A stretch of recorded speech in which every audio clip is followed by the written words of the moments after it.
Let's kick this show off the road. Is that a thing? Is that a saying? Let's kick guitars and light the fires. Was that Independence Day? Let's, yeah, exactly. I believe we say flow with us. Flow it. Oh, that's, with us. yeah. Screw up.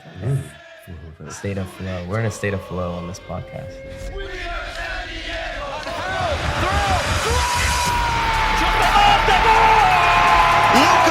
De La Torre, the hometown player. And we're back in business. Welcome into the first ever episode of the official SDFC Podcast. I'm Kaila Hefner here with Sal Zizo and Marvell. So happy to be here. Welcome into the show. How's it going, guys? I'm doing well. Super excited to be here, obviously with Marvell and you, and just excited to kick this off and interview some players and coaches and get their insights a little bit. This is probably one of my dreams. I mean, once I was done playing, even growing up here playing with Sal and all that stuff, I always wanted to be part of, a team in San Diego, you know what I mean? And if I can do this as well as, hang out with the players, talk to the coaches, hang out with you guys, I mean, I couldn't think of a better place to be. Sitting here at this table, there's 20 years of MLS experience between the two of you. Can you just give a little deep dive of the background of your soccer experience? Yeah, so Marv and I actually grew up playing together club soccer, and then went on to play at UCLA for a year, and then kind of went our separate ways, and then we're enemies on the field ever since then. But I actually got him a red card once. He was nasty tackle. I mean, nasty tackle. It was not. But cue the tape. Yeah, exactly. No, but yeah, played in Germany for 3 years, Bundesliga, then came to the MLS for 9 years, retired, and then played in the USL for 2 years. So yeah, been all over. Had a great career, but I'm happy to be here contributing to this organization and this franchise any way possible. Yeah. Yep. Marvell win again. Played with Sal a little bit back then. What is it? Hotspurs back in the day. Yeah. What would you say? See what happened to me. Drafted number 1 overall out of UCLA in 2006. Whoop, whoop. Olympics in 2008. 2010 MLS Cup champion with the Rapids. 4 caps for the national team, and then got out of that biz in 2017. But so happy to be back here. I travel around a little bit, but there's no place like home, and it's good to be with you, Kaila. Great to be with you guys as well. I'm so excited to be here, and I'm excited also too for you guys, two San Diego guys, being able to be a part of this podcast and seeing this project come to life. I wanted to hear from you. What has been your experience being able to see San Diego FC join this community? Dude, it's been awesome. Ever since they announced it, right from day one, it's like an MLS team is finally arriving. It's been so, talked about for so long, and I felt like it was a matter of time that was never coming. So now that it's come, I was sitting there watching that first home game, in the stands, kind of just taking it all in. And it was almost like wow, like this is finally here, right, in San Diego. So it's just really cool. It's just cool now. I have young kids. I'm going to be taking them to games, and, it's another local team to be a fan of, much like I grew up watching the Padres and the Chargers, who now have moved on to LA, boo. But but the Padres, they're still important to me, and I'm a huge fan. And now this is another team in San Diego, along with the sport that I grew up playing and played as a professional. So yeah, for me, it's super special. Yeah, there's nothing to having a local team to be a part of. Going to the watch parties, going to the stadium, seeing the SDFC jerseys, the hats, the scarves. It's just such a feeling that I wish I had growing up. Growing up, who thought that there'd be an MLS team in San Diego? There was all the other sports teams, but not a soccer team. So now it's finally here. This feels like, it feels like we were a part of this. Like we deserve this as we were growing up and all that stuff. I'm in my mind, I'm going to say we trailblazed this. We're trailblazers here. In no way is that validated at all, but this is something I want to feel, and I'm just so happy to be a part of it. Yeah, I want to know, Kaila, how has San Diego treated you so far? Like coming in, moving here, how have you adjusted?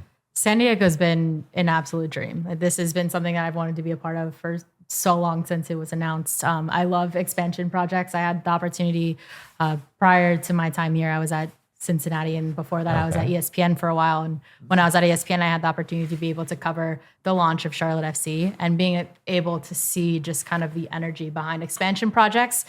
and then be able to get to see that, what it looks like here in a community that I've always wanted to be a part of. I've always wanted to make my way out here. And so being able to see it all come to life and the energy around it has been incredible. Yeah. So the SB you were holding, that's expansion, or were you part of? You got an SB? We're sitting there talking about ourselves. No. What was that? Huh? Bringing back the SB days. Yeah. No, I was fortunate enough to be on the Monday Night Football crew my last season there that ended up winning an SB. So that's sweet. Or SB. Congrats. Not even an SB, it's an Emmy. Oh, man. I'm sorry. Yeah, Marv, what is wrong with you, I'm dude? so sorry. My God. Cut My this. apologies. SB. SB, no. Come on, man. It's an Emmy. Yeah. So that was a good part of my career. But I'm really happy to be here and get to be a part of telling this story about what it means to San Diego to have this team here and growing everything that it means to have Right to Dream be a part of this as well. We'll hear a lot about that in this episode, what that means to this community. So I want to hear from you guys, though. What has been your favorite moment so far? Man, probably that opening game for me, like that opening game at Snapdragon, being there, kind of seeing the pregame festivities, the build up to all that, even, walking in the stadium and seeing some kids that I went to high school with that were like, oh, Sal, I know you're watching the game. Oh, this guy played for a pro for 15 years. Just seeing like people from San Diego and just be super excited about soccer, like in this city. We've always had it a little bit, but this feels like, like the peak, right? You can't get bigger for a professional team in this city. So, I would say that moment for me. And besides looking into Frank's eyes, I would say you'll see that soon. You'll see that soon. I would say it would have to be Anders' first goal. I was there at the watch party at Mavericks in PB, and first of all, I was one of the people waiting in line around the block waiting to get in, which who likes waiting in lines? But when it's a group of people that are all there for the same purpose as you, and it's just a feeling of love throughout, and then sitting at the bar, seeing the goal go in, and everyone just cheering and having just pure jubilation was a feeling that I hadn't experienced in years, and it threw me back. It was so much fun. There is so much joy in those clips that we saw from the watch party, as well as being there, being grateful enough to be able to cover that moment and seeing the excitement there. I think the only way that I can describe what happened in that moment just felt like magic. It just felt like so much excitement, so much build up. There's 1,000 fans in the stands cheering on that team. So being able to kind of bring that moment to San Diego, I'm sure is going to mean a lot to Anders, and you'll get to hear about that a little bit more in the end of this episode. It's really obviously extremely important for the city. So every week, every Wednesday, you'll be able to catch us talking about recapping the matches that's happened before, previewing the upcoming match, and we'll also bring on special guests, can be club members, players, staff, assistant coaches, to be able to kind of give their story and their insight into everything SDFC. Yeah, super excited. I mean, we're going to get to know these people more on a personal level and get them to kind of open up and talk, right? Sometimes when they're talking to the general media, it's very scripted. It feels at least sometimes too scripted. And so now, we have Frank and Anders and other guests that are going to come on, and we're going to let them kind of talk and feel free and, feel like they're talking to us, but also talking to the fans. Yeah, and we're also going to get their opinions on the games that have been played, what they look forward to, how they think they played, and coaches, what do they want on the field and all that stuff. So we're actually going to be able to, get a little peek behind the curtain in terms of performances, as well as the personalities themselves. We want it to be a relaxed environment, so you can feel as connected as we do, and we're all in this together. So much more to come. We'll have player interviews, club staff, assistant coach interviews, people joining us to recap matches, preview matches. In this episode specifically, we have an interview with Anders Dreyer coming up, first goal scorer in SDFC history. Yeah. We also have some analysis from Frank Hjortebjerg, assistant coach for SDFC. So much more. Please stay tuned. As the official specialty insurance partner of San Diego FC, Palomar offers standalone earthquake insurance that protects property and peace of mind. It's crucial to be prepared. Visit plmr.com or contact your insurance agent for a quote. Palomar, reimagining specialty insurance with innovative, creative solutions. Hello, we're here with Frank Hjortebjerg, our assistant coach for San Diego FC. How are you doing today? I'm a little warm after training. It was a hot one today, but otherwise I'm good. Welcome into the first episode of the San Diego FC, the official San Diego FC podcast. Frank, can you just give us a little bit of an insight on your background and kind of your journey into coming here to San Diego FC? Sure. So I'm from Denmark, and I'm 37 years old. And so I've been coaching in Denmark for many years. And I think one of the reasons why I ended up here was that I've been at FC Nordsjælland over 2 periods and across 4.5 years with both academy teams and also with the first team. Then I had a short spell at another Danish club before coming here. So that's like probably the football reason why I'm sitting here and now involved in this very exciting project. Apart from that, I've been studying sports science at the university in Denmark and coaching both, like I said, at the academy level and also at the first team level. Your experience and your familiarity with FC Nordsjælland and obviously the Right to Dream style of play, how has that helped you with being able to install that here in San Diego? Yeah, I think it's been of course very, very helpful because as a lot of you guys obviously know, probably also the listeners know that our style of play is very important. It's like a cornerstone of the whole project and what we do every day. So of course, having that experience of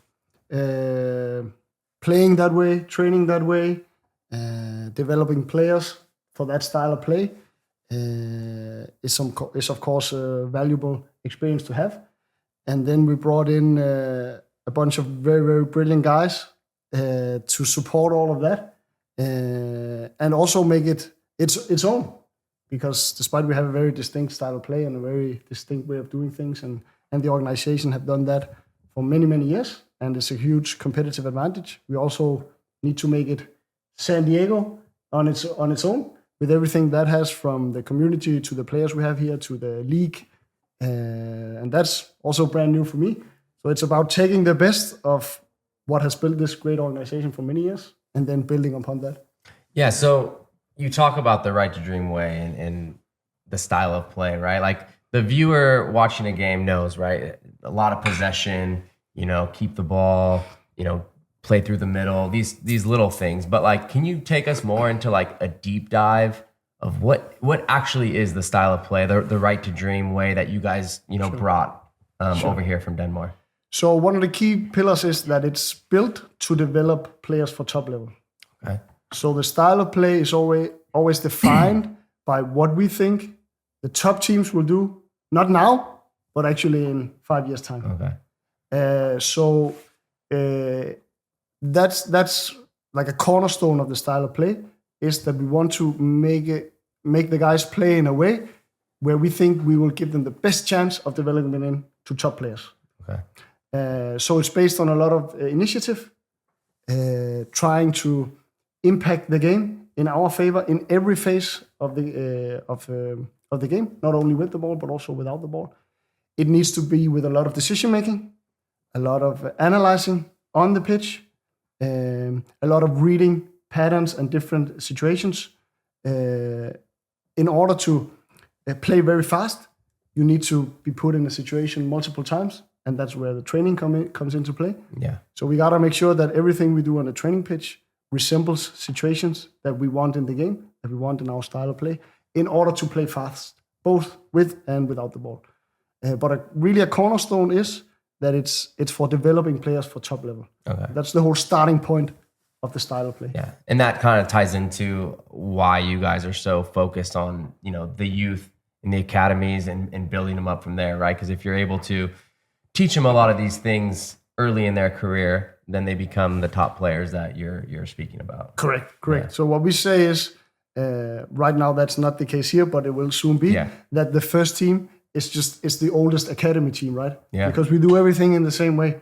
And we need to get academy players ready so that whenever they get their debut, it feels the same. It might go a little faster. Yeah.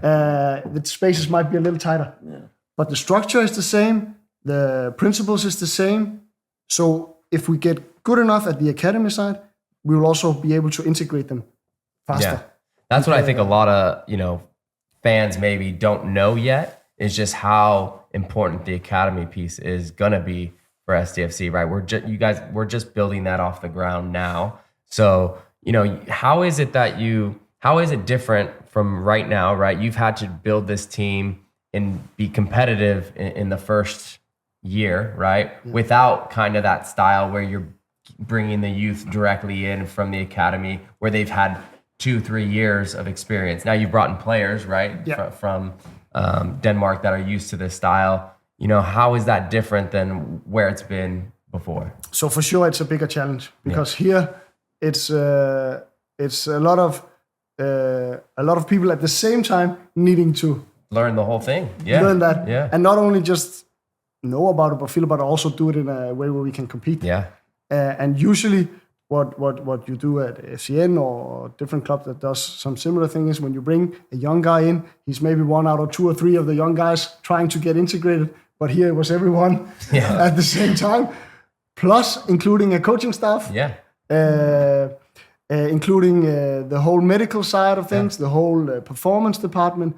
So that was just made the challenge way bigger. Yeah. And that's why you're so important, right? Someone that in the coaching side has dealt with that and played at that style of play, right? At least I have some experience, but every aspect of that is just important because we need to accelerate the development into that style of play so we can compete in the first game. Yeah, with only in a couple of months. I mean, you bring in a bunch of new players together that have been playing together for the first time only for a couple of months, trying to all get this right mindset.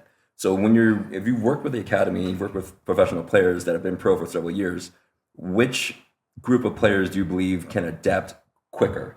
Is it the youth players that are just growing up and learning how to play this style of play, or the older players that have experience, they know how to play around with the ball, they know how to pass and all that stuff, but it might be a little bit adverse to what they're used to? Because when we were growing up, we would don't play the ball into pressure. Directive dream style of play is bring the pressure on, learn how to play through it, out it, and break them apart.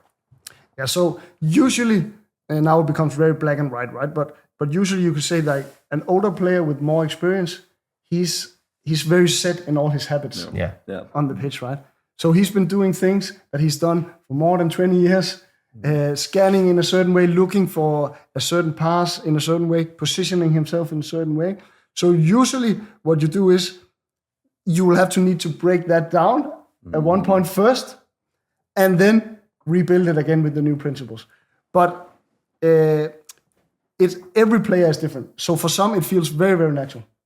So some older players can be a part of this project and very quickly adapt and know, okay, I can actually move this way. This actually fits me perfect. Yeah, fits their style. It fits their style, or it just makes sense because of the way they are moving and thinking and are put together as a person. But in general, you say it's harder for one that's had more experience and more set in his movement patterns and his way of analyzing the game than a younger player who's not done it for as many hours. Yeah, and a lot of players can be very stubborn too, but the best way to get through that is, just watching SDFC play. It works. You can see the amount of possession that we've had, and it just kind of breaks teams down. Like, the longer we're on the ball, the more time they're not off the ball, the more time they start losing confidence with themselves. And then we wait and we're very patient.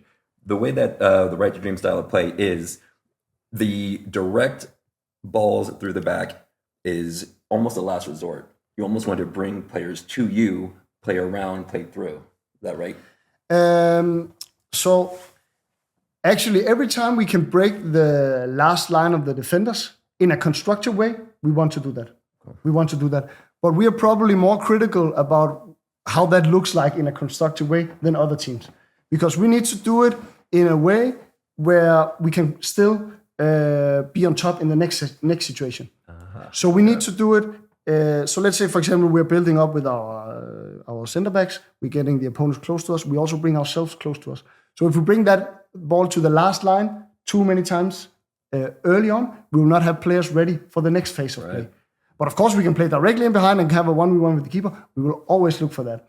But we are very critical in terms of not giving the ball away in situations where we don't have a numerical advantage or where it's not in our favor. So we want to make sure that, again, we create pictures within the game that we want. That it's not something that happened random or by coincidental. It needs to come from a structured situation that we can replicate and do again and again and again. We're always in control. We're always running the game. The game is being played the way we want it. We don't let other teams dictate it, whether home or away. It's the way we set it up. That's the ambition. Yeah. That's the ambition. So that goes into our thinking and our way of analyzing all the different games situations. Perfect. So take us back to going into preseason. You've got a team that has not played together, or most have not played together so far, and you're still building out the rest of the roster. What are the goals heading into preseason, and how do you manage coaching that? Yeah, so first of all, it was about getting everyone to know about the ideas. So we show different pictures. Of course, we show some pictures from HCN games. We create pictures fast in our own trainings where we replicate the patterns and the structures that we want.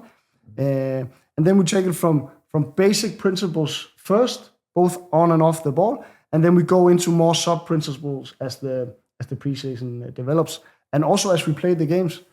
Because what we say is our opponent is teaching us about our own style of play, right? So when we play the preseason games, a good example can be we went to Coachella, we played against Portland, for example. And we recognized that there was something in the back line that we were struggling a little bit with. We want to have a high defensive line, but we also need to be ready to be first into the spaces behind us. So in between our last line of defense and our goalkeeper. We want to be first into those spaces, even though we have a high line. So this is where we put players into situations that at the top level, the best teams does that. Yeah. So the best teams are able to play with a very high line, putting the opponents under a lot of pressure, but they still control the spaces in behind them. And we recognized that we were not dropping fast enough. So we were not alert enough about the space in behind us. We had a good starting point in terms of keeping a high line because that takes some courage from the defenders especially, but we needed to adjust that a little bit. And then we tried to adjust that for the Red Bull game, for the New York game. And now we had a bit of a similar situation in the weekend where we were punished at that space in behind. So now we need to find the balance again in terms of keeping a high line, but also protecting the space. Does some of that though like also play into like, of course, if you're playing a high line, you turn the ball over and there's not that counter pressing ability right away. Is that when you're saying, hey, we need to be aware that drop the line a little bit, a long pass is coming from a direct team like an Austin, right? Whereas, maybe a Columbus, right? If you lost the ball in a situation, they're more about like, okay, let's keep the ball now and let's move it. Opposed to Austin, like you mentioned, like as soon as they won it, Brendan Vasquez over the top, they were that was their play against you. Do you sense that other teams now are going to say, hey, look, that's the formula against this team? 100%. Yeah. Of course they will do that. And we don't that's a natural dynamic of football. And that's why we say the opponents will always help us. Yeah. They are guiding us towards our own team development. And for some games, now you mentioned the Columbus game, it was very important that the defensive line were taking that high line, but being ready to step in front. Yeah. Because they really want to play in front of our line and then start the breakthroughs from there on. With Austin, it was a different case. Yeah. They really want to start it directly in behind that space. So here, the defensive line should still have the same starting point with the same principles, but then it's another space that we need to be more prepared to defend. And this is a natural development of any team that it will always be. Yeah. It will always be certain things you have to adapt throughout the season and through each game. And you might go too far one way and then you go the other way. Yeah. Exactly. That's the football teaching part of things. Another question, if there was one thing, so we've had 5 games, right? If there's one thing that you're surprised with how well, the team has done and performed with, and then if there's another thing that, hey, we need to be better in this, I expected us to be better in this section, what would those 2 things be? So I would say I'm positively surprised by the way that we, in many games, have been able to show our style of play in a clear way, not just with the ball or without the ball, but actually for most of the time in the games. Yeah. I think we've been able to create game pictures that were in our favor more often than not. early on in the process for a brand new team with brand new players. So I think we're fairly satisfied on that. We are definitely on the right track in terms of that. Then a thing that we've struggled with has been controlling these transitional moments. So finding the balance between really playing with initiative, but doing it while you still are able to control spaces either in front of you or behind you. You also mentioned those moments right when you lose the ball where we want to counter press. So these crucial moments in football where things get a bit more unstructured, but from us it should hopefully come from a structured starting point where we'll still have situations where we can win the ball back early. We need to improve a bit more on that. And I'm also learning about the league and the teams and how football is played over here. And from what I can see so far is that is really a crucial part of the league, controlling these transitional moments. For sure. And that's a key thing for us where we want to improve fast. What game would you say, you mentioned that there's been some great examples of just showing the right to dream style of play. What game would you say is the most prominent example of how we play our best? So I'll say there were situations against Columbus in the second half that I think was a high level game. And that's also a big compliment to the way that they do things and the way they play. Because I think that game had aspects of top quality for both teams where the two teams really challenged each other in terms of having that initiative, impacting the flow in their favor. And no team was willing to give it up, right? No team was willing to say, okay, you get it, then you decide. Like both teams were really fighting for the ball. Who was going to dictate the game? Really fighting on both sides. And from what I've seen from future seasons, also again, I'm trying to learn about the league and the teams. They have really impressed me. So I think the way that we competed against them, did we have moments where we struggled? For sure we did. But I also think that we managed to step up. And at the halftime, we told our guys, like, listen, it might feel like things are starting to crumble a little bit for us, and it might feel like you're struggling. But trust us, it's not a lot that you have to change for us to get back into this game. And they really brought into that. And I think the second half, you could see, not only when of course, it's easier when we're one man up, but we forced that red card, in my opinion. And also when it was 11 against 11, I think you could really see, okay, our style of play can actually compete against the best teams in this league early on. I think in that game specifically, what adjustments you made after the first 30 minutes was recognizing their high line and saying, let's find that early transition moment in behind and turn them around. And I think that's what kind of started tipping you guys in the right direction. And then obviously the red card and everything from there changed. So especially that aspect on the ball, clearly, that we managed to find Anders a lot of times. We created better structure in terms of attacking that last line with opposite movements, but also our pressing. So we managed to push that first point of engagement from us higher up. We managed to stress them more on the ball, and it takes a lot to stress these guys on the ball and that team. But we actually managed to do that. So I think because we did that, that gave us more time with the ball and actually made that game picture change. Yeah, lovely. That's good. So I've noticed also the Right to Dream sort of style of play when you guys were out there, it does appear to look very structured. Everyone seems to have a certain place they need to be at a certain time. But when you speak to the guys and you tell them to have a little bit of creativity, a little bit of fun with it, there's also variations in terms of level of comfort. When you're out there on the pitch, is it a lot of speaking to them about you need to be here at a certain time, or is it look for certain moments to play your own game and to relax a little bit when you're out there? So it's mostly about trying to create structures that we can replicate. But it doesn't have to be you in the same spot all the time. Okay. So let's say the four of us, we want to create a certain structure out wide where one is all the time stretching the last line, one is showing for support, one is coming closer to the ball, something like that. One is keeping the width. But it doesn't have to be you in the same role all the time. But what we need is that structure. We'll send him long every time. He's got the speed, just let him go. You know better than me. So it's more about making sure that we have those patterns and those principles in play, because if we know that you will always go wrong, then it can be very easy for the two of us or the three of us to always put you in behind, for example.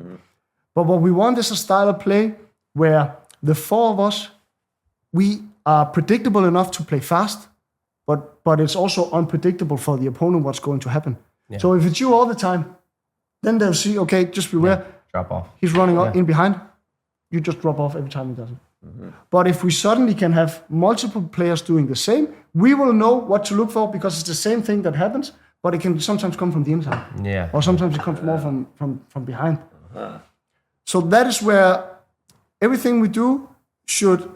the reason why we want to create certain game pictures is because it should be in our favor in terms of winning the game.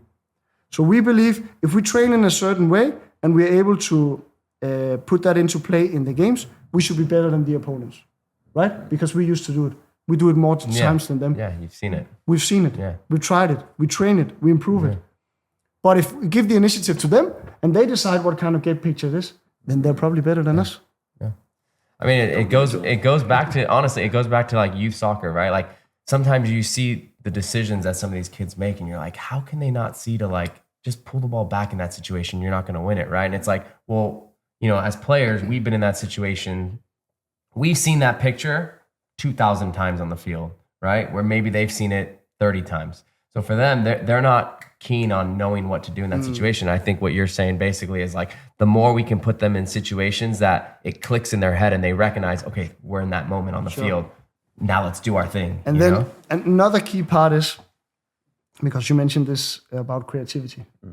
And of course, we want the players to be able to express themselves and take whatever the moment gives them. So I very often use this picture of, you guys have a driving license? Yep. So you can remember the first time you stepped in a car and was going to drive. Like this one, and it was so tense, and afterwards you almost had pain in your arms, right? I was like this. You were the special one. Yeah, exactly. But for some others of us, it was a different case. Like it was so tense. Yeah. So there was zero resources for creative thinking, right? Like mirror, shoulder. Yes. Driving test, drive for sure. Like follow all the strict rules, right? Yes. Now when you drive, you can be more. Yeah. Hey, what's up? How's it going? You can turn on. You can do everything. You can have a coffee. You can really enjoy yourself. Yeah.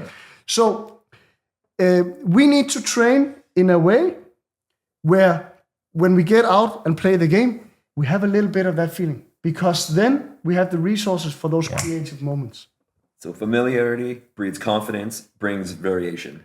So science tells us that the more you do certain structures, the more patterns you can recognize, the less resources your central nervous system spends in terms of analyzing the situation. Because that's football at the end of the day too, right? That's the more situations you've been in, the more you're gonna be able to be creative, because that stuff happens naturally, right? And then flows, if you will. Yeah, there you go. That was very elegant. That was very elegant. But that's exactly what it's about, right? Yeah. When you're speaking about how much of it is creating leaving the guys for those creative moments, we want to do all that, but it has to come from structures where we can set it free. Yeah, that makes sense. Love that. So let's look ahead to next home match at LAFC. What can you share with us so far about how you're previewing for that match? Yeah, so today has been all about closing the Austin game down, making sure that we get all the learning out from that game that we can possibly get, because there was a lot of learning in that game. And then today we had a session with the boys who didn't play as much, really had a good session out on the pitch. And then when we meet in tomorrow, we'll start to prepare more for that game. Against a very, very strong opponent. It'll be, again, a really good challenge for us, where we will learn new things about our squad and our style of play and what we're capable of doing. So we're really looking forward to the challenge, and we really want to bounce back. Yeah. We want to bounce back. I mean, and you look at a team like that too, like they have, obviously they're a possession team, but they also are really good on the counters, right? They have these speedy wingers that are going to get forward.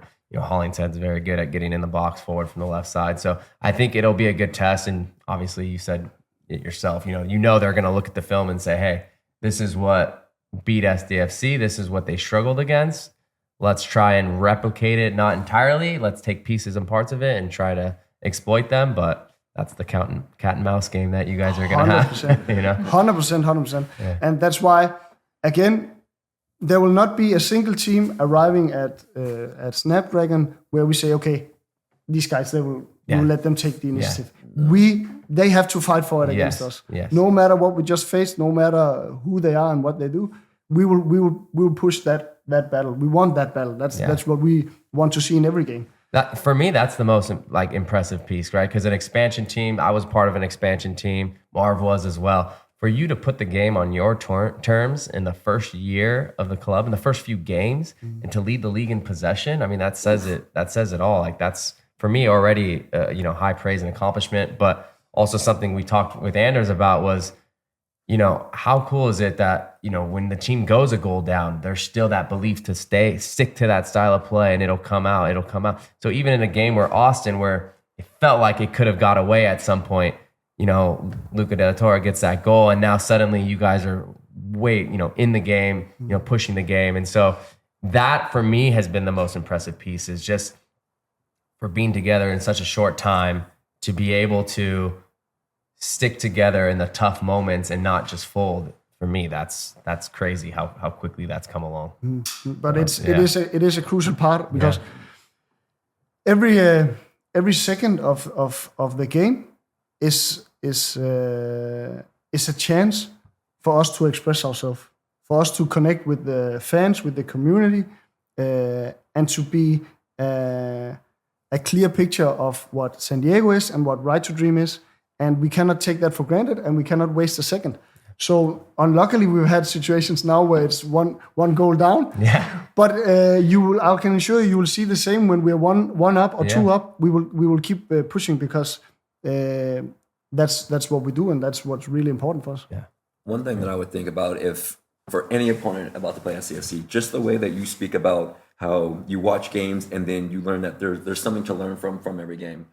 Knowing that this is such a new team, and knowing that every time that you play against a team, you learn more. It's not just, we broke down here, we made mistakes here. It's, what can we learn from this situation? Would be terrifying, knowing that this team is going to progressively get better and better with each game, with each tactic that each team throws at us. And the fact that you can just come out and be 100% confident knowing that you saw this. All right, well, today you saw what would happen in Austin. You worked on that today. It's like, remember this, we fix this, and now you go into the next game more confident in themselves as well as the team, and coming together as brothers. Yeah, because our style of play principles, they're non-negotiables.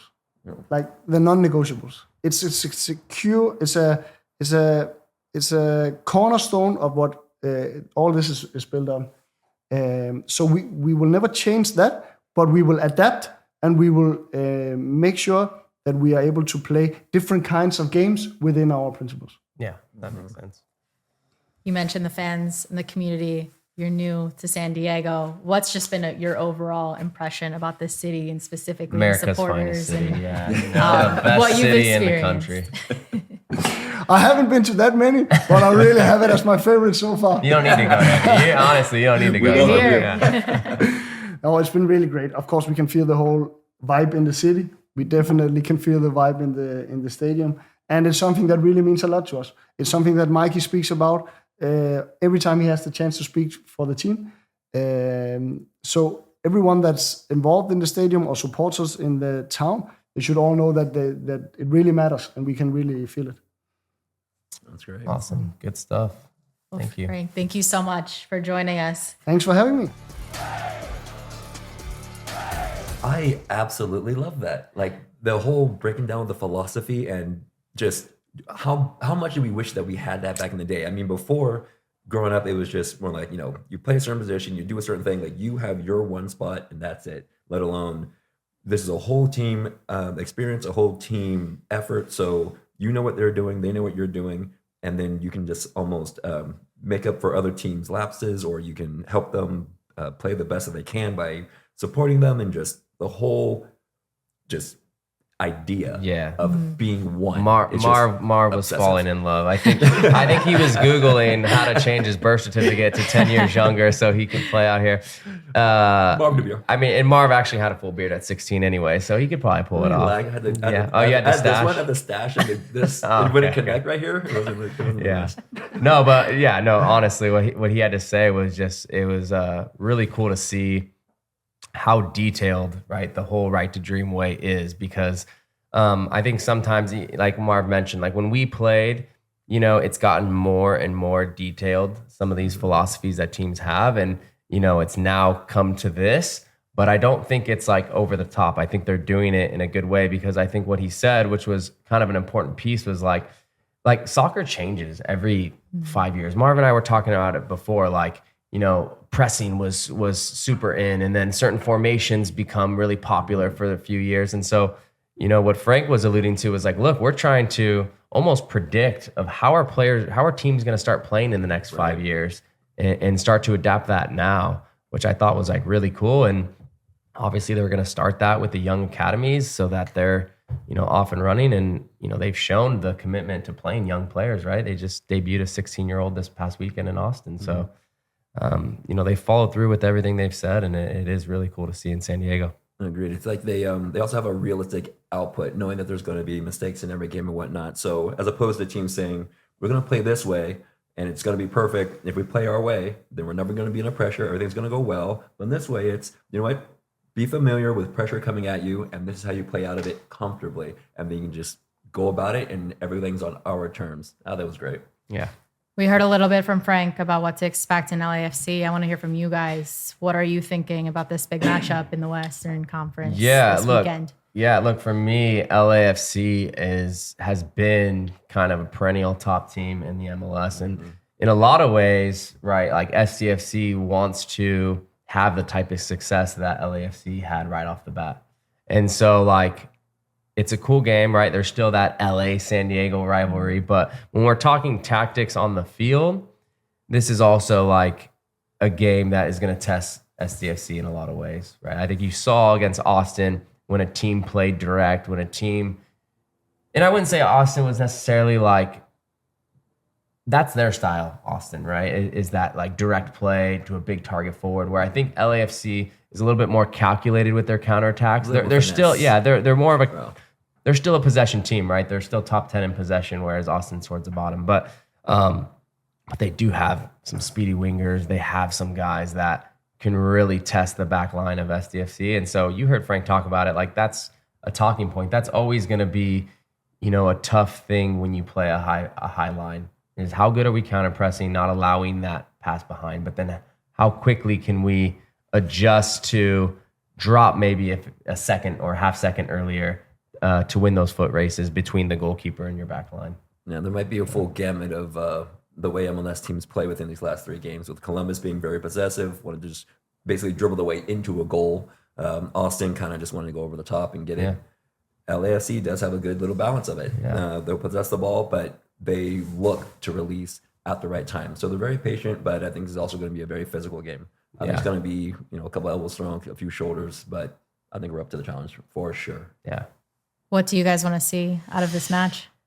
I mean, for me, it's just another test. Like SDFC is just like, for me, passed so many tests. Like, I'm, every weekend I'm like, oh, now they play Columbus though, and Columbus is a possession team. And then, hey, look, like they tied, of course, but everyone will tell you that Columbus plays a style of football that is, revered just from teams outside of the MLS. They're like, wow, Columbus plays a nice way. And so SDFC was able to put it on their terms in that game, granted the red card and whatnot. But, and then Salt Lake, going on the road, that first game, the test was on the road against Galaxy. So there's always like these little tests. That's kind of what I look at. And LAFC is another test. I mean, somewhat of maybe there's going to be like a rivalry start to come out of this, like LA, sure. San Diego, obviously Galaxy's there too. So you might have a little bit of both, but it's just, how do you bounce back now? There's another test. How do you bounce back from your first loss? True. right? I mean, that's not easy for a lot of teams to do in the MLS. Is how do you keep it to where things don't start spiraling out of control and the belief stays? And honestly, I have full confidence that they'll get out of this, in a good way. Yeah, whether it's boring or not to say, I almost want to see a lot of the same. I mean, what we are doing does work. What we are doing is just really annoying teams with the amount of possession that we have, and then knowing when to release, getting our shots off, and also we're not one to panic. Like going down against Austin, we've gone down before, but it's not a time where we believe, you know what, we have to hurry up and make up for it because we're losing. We don't want to keep losing. It's just take our time. We're comfortable. We've been here before. Yeah. And the amount of confidence that we have, it appears to be that every player has on the pitch is what we want to see throughout the year.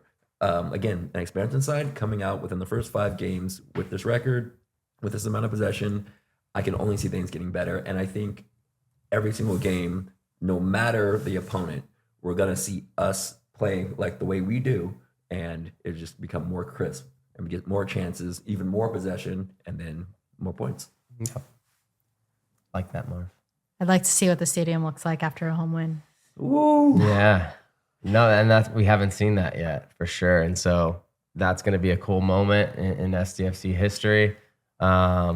And very, very possible. It'd be cool to see it too. Like I said, like after a time where maybe they took a step back a little bit in a game, not really, I mean, in a result way, I guess you can say, but it'd be cool to see them bounce back against our rival up north. I wouldn't mind our first ever win being in LA versus an LA team, and our first ever win at home being against an LA team. Oh, that's kind of And good. I'm one of those guys that's in the fans. I mean, my hand's gonna hurt. I'm a high fiver, like going all around me and all that sort of stuff. So, I mean, Yeah. I'm looking forward to all. Yeah, of it. that'd be cool too. I like that. First franchise win on the road and at home against 2 different LA teams. It's kind of cool. So we've got LAFC this weekend, Saturday, 7:30 p.m. FanFest opens up at 3:30, so make sure you're there. We have a really cool activation brought to you by our friends at Sharp Healthcare. The first 15,000 fans in the stadium will receive a free hat. You will see that in our next interview being worn by Anders Dreyer, winger for San Diego FC, the first goal scorer in San Diego FC history. So stay tuned. Become a season ticket member with San Diego FC and never miss a moment with guaranteed access to all home matches. Memberships start at just $40 per match, and you get the best value with amazing benefits. Visit sandiegofc.com/memberships to learn more. All right, we're here with Anders Dreyer, winger for San Diego FC, the first goal scorer in San Diego FC history. How's it been so far for you here in San Diego? On and off the pitch, it's been good so far. Of course, on the pitch with some good results for the team, myself included, personally with goals. And then off the pitch with the nice weather, and I love the city already. And so far so good, and I'm just very happy. And I just can't wait for more games and like more days at the facilities here and in San Diego. Yeah, so Marv and I, we grew up in San Diego, so it was our dream to have an MLS team here in San Diego. So like, we're super jealous of you. Like that goes without saying. So like, just tell us like, what is it like playing in front of these fans, and in comparison to just playing in Europe? You've played in many different leagues. Like, what has it been like being the number 10, on SDFC? No, I've been very, very impressed, to be honest. First of all, the MLS, the competition, the teams we played so far, I think it's good teams, and I think the level and the, how do you say, competitiveness in every squad and in our squad is good. Just to play in front of the fans. I remember the first home game. It was 35,000 people watching us playing football. It wasn't something I tried every week in the other countries where I played, because this one was very, very special. And as you said, like it's the first home game, first club football club. And so it's amazing with the fans. Yeah, there's a lot of fans, and players that have come through San Diego that were like just waiting for that moment. So it was cool to see. Obviously, you scoring the first goal at home, or not at home, first goal for the club. So it's really cool to see. But how would you compare, like, so is the perception of the MLS in Europe, is it still like, hey, you know, it's a retirement league or like the league, or is it, because I feel that starting to shift for the last few years. I think so you know? too. Like, I know what you're thinking about. Like, are people is going to the MLS because it's the last years of their career and stuff like that. But what I have seen is a lot of big players is going here, Danish players as well as I played with and against. Also, guys I played with in other clubs like Evander is also here and doing amazing. And I think like also the level is quite high. Yeah, and it's better than what most people probably think before coming here. I agree. And maybe also what I thought, but that's always when you see something from abroad and then you are like, they're written this and this, and maybe it's like that, but you have to try it yourself before you can really say how it is. And I'm very, very like positive. Yeah, it's been a nice start so far with, of course, the club, San Diego, but also the league, to see how busy it is on game days, and it's just big. Also away trips, it's different. So what I came from in Belgium, I would compare it as good as that. And of course, I would say it's better than the Danish league. Yeah, nice. Good. That's some stuff that we love to hear. And so, switching. There's some stuff that we love to hear. So the fans definitely have your back. I mean, they're loving SDFC. They're loving that we have a team out here and everything. So after scoring your goal over there up in LA, did you see other fans up there that traveled for you? Amazing. I think it was over 1,000 people in that corner.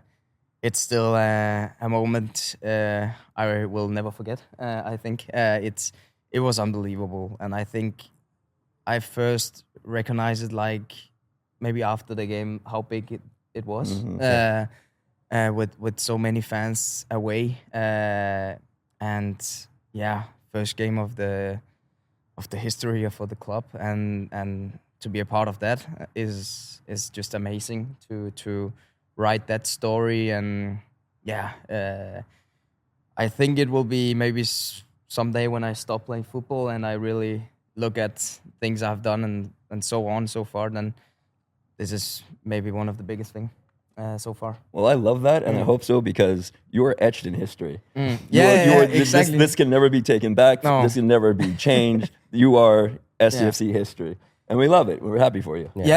I'm also very, very happy, and that's what I mean. Like, I think the day I stop maybe playing football and I look back at it and I'm like, okay, it will be like my name, like as the first goal scorer and stuff like that. But just as a team to play, and we have been waiting so long for that game with preseason, and then finally it came and we won, and that was just amazing. You guys, from what I can tell, like, look, going into the season, a lot of the people that talk in MLS, they're like, it's SDFC, 15th in the West, this and that, and you guys have like proved them wrong. Not only just results based, right, but like also your guys' style of play. People are like already falling in love with it. Like, you guys are constantly proving like having a lot of qualities that like good teams have through the course of the season, right? Whether it's winning on the road, right? Check mark.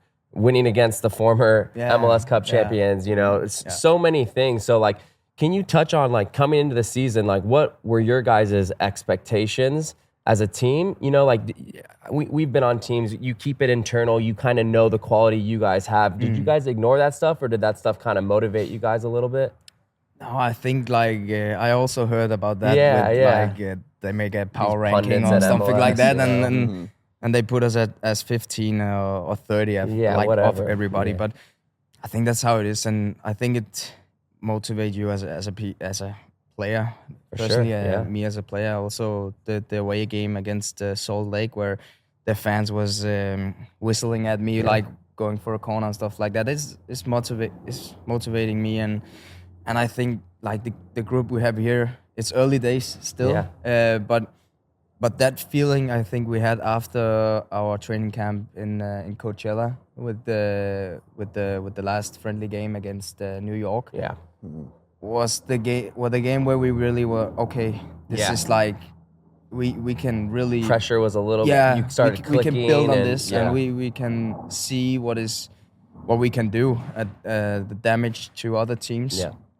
And then I think we want to do what we can as best as possible, and with their fans in our back, it's gonna be amazing. Also in Salt Lake, there were fans there, and it's just amazing. And it's right now we're just hungry for more, and we want to prove every match day You've that done it. I mean, that like, we can take points. Coming back from a goal down. They haven't maybe played a high press possession team. You play Columbus, and now you guys prove that you can hang, right? Just moments like that. It's cool to see you guys checking all those boxes, you know, and game after game, those little milestones that you keep etching, and just gives you guys more confidence. Yeah, you know? it gives us confidence to like building and building, and still when we watch the game back, we still have things to improve. Yeah, and that's the most important, that we work on that out here, and then we want to show you guys and the fans and everybody else in the MLS that we can do it. And we have a lot of trust in the group staff, so it's nice. Personally for you, I mean, you have the first goal, obviously, the first brace. You've also been the first MLS player for to have 2 game winners in their first 3 games if it's an expansion club. A lot of firsts for you. Player of the match day on your first game in the MLS. What does that mean for you and your career personally, as well as what have you seen from like the response of the fan base and supporting you through that? It means a lot. And first of all, it wasn't possible if I didn't have my teammates. That's the most important for me as a player, that my teammates, they know me and I know them. And I think in the quick preseason we had and I had with the team was to build relations with everybody, because we need everybody. And that's just, right now we just want to keep going. And of course myself to feel that can you say love from the fans and the outside is of course amazing, and just around in the city also when you walk and stuff like that. It's nice that we help the city. I don't know, help the city, but sure. But we want to put San Diego on that map and be known as a nice place to play football, and the way we play football, to be known as a team that really play nice football is. That's a key thing. Has there been a response or a moment that's been surprising to you? Anybody fun reach out? No, I don't. I think there's been a lot of people reaching out, and like I'm from a small city in Denmark, and I like it, but it's nice to get the message for sure. But I know football can go quick, and I just enjoy every moment and have done it since the first game of the season. So I wanted to touch on something you're saying, that you feel the love amongst the team and from the city and all. You guys have a trophy that's given that you give for, was it every training, every week or so? Yeah, it's like when we have competitive trainings, like today with small-sided games and stuff like that. We're finding a winner, a winning team, and it's nice to put competition into training, because we football players. We want to win every day, and to make it competition in trainings, because we need that when it's game day. That we need to win the tackle. We need to make the right pass, the right shot. So we have a small trophy for winners. Yeah, that's great. And of course, you play how you train, right? Exactly. You're training right onto the field. So exactly. Being competitive, I mean, I was a defender, so I was a forward. So I'm gonna go in hard. So at times you think that like, I mean, in trainings you get some hard tackles in. Out there on the training field, but at the same time it's all respect. But either way, the harder they play, the better you play, and you guys both just grow from it, right? Yeah, exactly. And I think also the trainings we have where we're playing 11 against 11, it's difficult because the way we play in San Diego, and it's every player that play that way. It's we know how difficult it is to press, and if we can make that as competitive as possible, and we bring that into the game, we know we're in a good position. And isn't it funny in those 11v11 games too? Like the second team is always playing carefree, pressing, trying so hard, and the first team just getting yelled at. It's not good enough. Dribble around in the back and making the diagonal and stuff like that. You got college kids doing like dribbling 6 guys. You're like, what's going on here? Yeah, but it's good, and it's the way it should be, like with competitive trainings, because as you said, you train, you play how you train. Perfect. Yeah. I had a little bit of a slight question though. Go. So just a little bit outside the soccer field. You know, you're enjoying San Diego on and off the pitch. So I heard you like Counterstrike. Yeah, I do. So I got a couple questions for you. You ranked? I am. I am. What's your rank? Is it the matchmaking or face it? I don't think Matchmaking. Okay. Tell us. I think I have around 16,000 points. Okay. I think it's decent. It's decent. It is. Oh, that's a couple. I haven't played for a long time because now you haven't played I for a haven't long got my stuff over yet. Okay. And I just 6 months ago I had a boy with my wife, and So you're you. So you're planning Not your a lot of retirement from time. Counterstrike because you're having kids. I need couple to- more and you're done. Yeah. Trust me. I used to I play want Modern to Warfare. find the space and time to play, but it's getting more difficult. I have a lot of Danish friends in Denmark, and they are a little bit pissed on me because I can't play. And You carry also the team? with the not carry, but He's one letting of his the squad down. He doesn't want to call anyone out.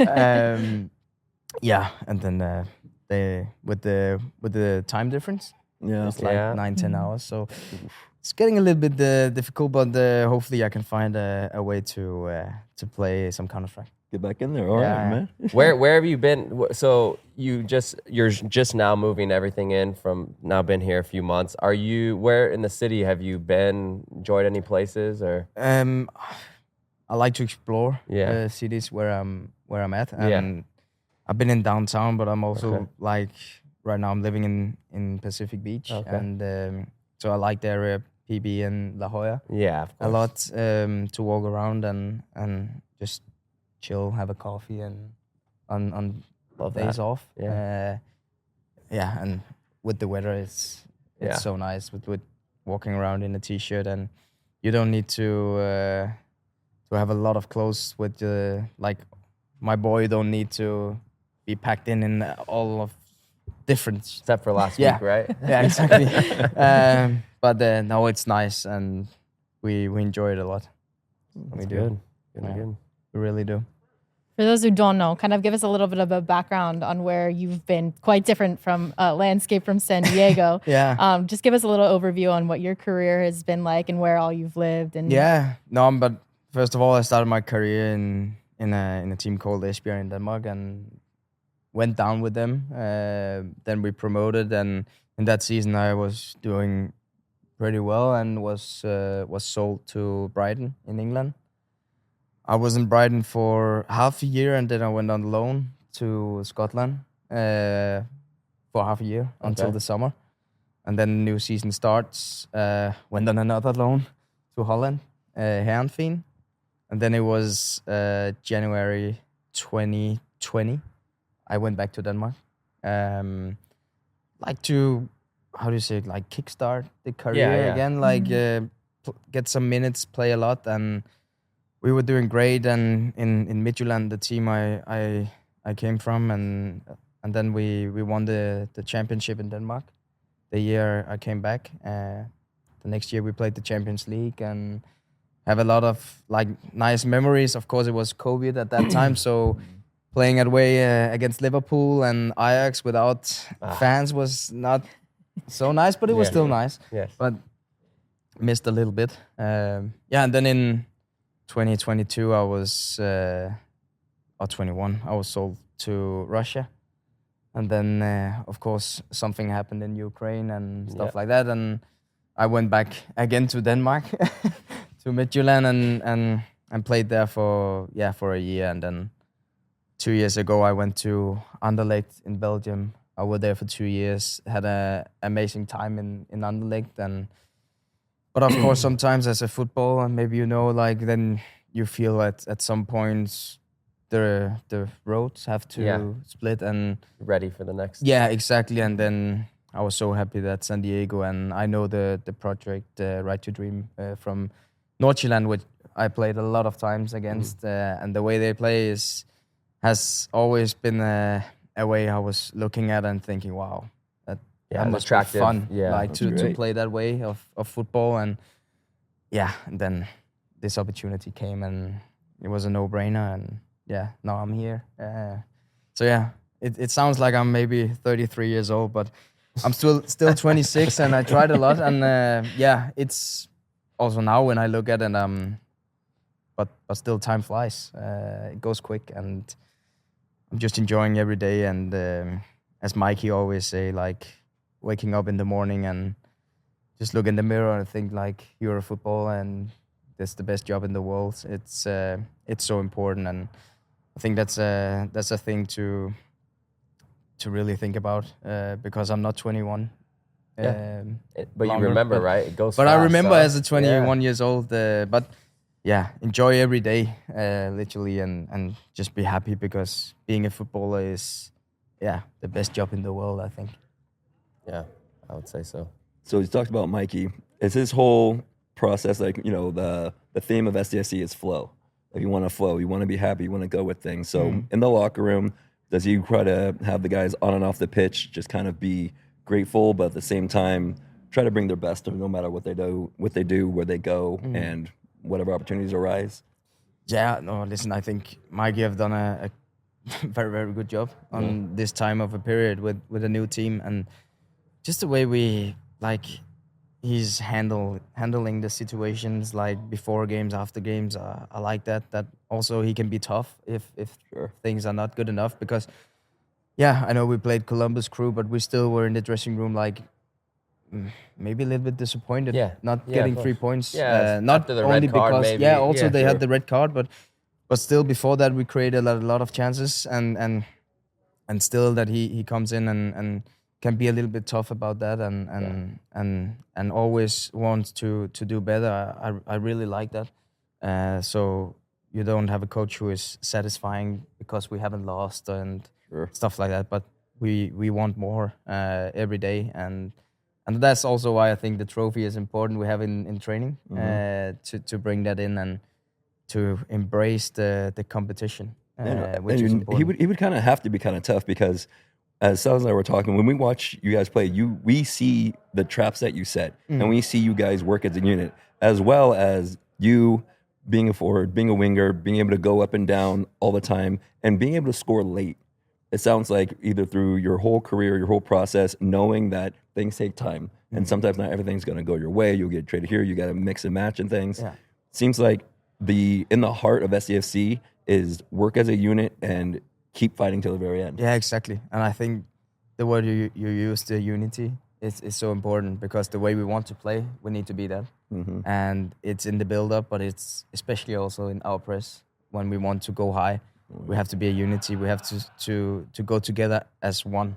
And if you do that, because when people start to think the same way, it's going to be difficult to play against us. And I think we've shown that, but we still have things to improve. Of course, we want to win at home. Sure. It's one thing, but still, it's there are things to improve, and just aiming for more and more. It's a nice feeling to be here every day and aiming for a new thing. And now it's Austin next time. Perfect. Yeah, for me, that's the most impressive thing. Is kind of what you touched on. Is like when a team goes down, right? How many teams have you been a part of? Where it's just like, we lost. Like you literally, and you know it. And so that's what's been cool to see is like even the first 30 minutes against Columbus, it wasn't going your guys' way, but you guys just kept grinding and grinding, and then you get the tying goal, and then you're and it looked like the mentality of a culture that sometimes takes years to build. And so it's really cool to see that within the first 4 games. And to go a little bit more off of like the tactics part of Columbus, like so the first 30 minutes they were playing well. Yeah, it's a good team. Yeah. It really is a good And then team. and then SDFC was starting to kind of go at like a little bit more behind. Yeah. They were high pressing, and then you guys started seeing the space. Was that something you guys recognized and then talked about at halftime? Like, hey, they're pushing super high. Yeah. We got to get behind their back line. Was that something that? And I think that was a feeling on the pitch as well. That and I think that's a good thing. Like that we show that if people is really want to put pressure on us to get the ball, then we go in behind. Yeah. And that's a good thing to have that. And we spoke about it in the halftime that if they do it, we go in behind. Yeah. And we continue to do it. And then the red card came. We get a lot of big chances, and we could get more, to be honest. Yeah, absolutely. Yeah, no matter how the game was going, it always appeared that SDFC, you guys never panicked. It always looked like, okay, that happened, but don't worry, we have the ball, we're in control. Yeah. You guys seem to dominate possession quite a bit. Is that kind of key as opposed to going in behind?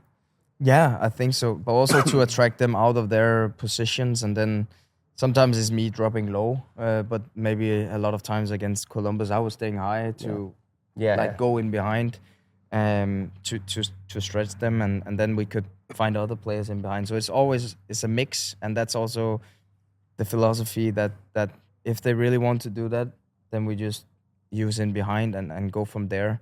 And I think also that it's quick how we build that culture about not panicking when you go 1-0 down. There's expansion teams, I'm telling you, for 2-3 years, they're just like struggling to like even get an identity. And so obviously the Right to Dream part of it all helped get that quickly. And then, a lot of Danish players playing together that have all played together, that style. So it's been really, honestly, really impressive to see. Very. Because from a watcher, I'm watching the first game and I don't know what the expectations are. You guys can talk all you want. SDFC can talk all they want. But when you see it firsthand and you go, okay, first game, well done. And then it's just like game after game, it's been like, okay, they did the next test. Really What's the next? Yeah.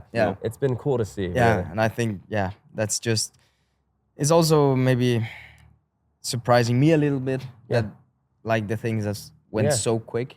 But now when we're sitting here and talking about it after 4 games, and I have the feeling I've played with them for half a year, or even more, and it's amazing how the staff and everybody around the club have been helping with that togetherness. And you can just feel the energy out here that everybody is just excited and ready for more. Well said. Well, we're excited that you are our first podcast guest that we have had on the official SDFC podcast. So, Anders, thank you so much for the time. Thank you. And we appreciated it. Thanks a lot, man. Thanks, Anders. you. Appreciate it. Nice Thank to meet you. You too.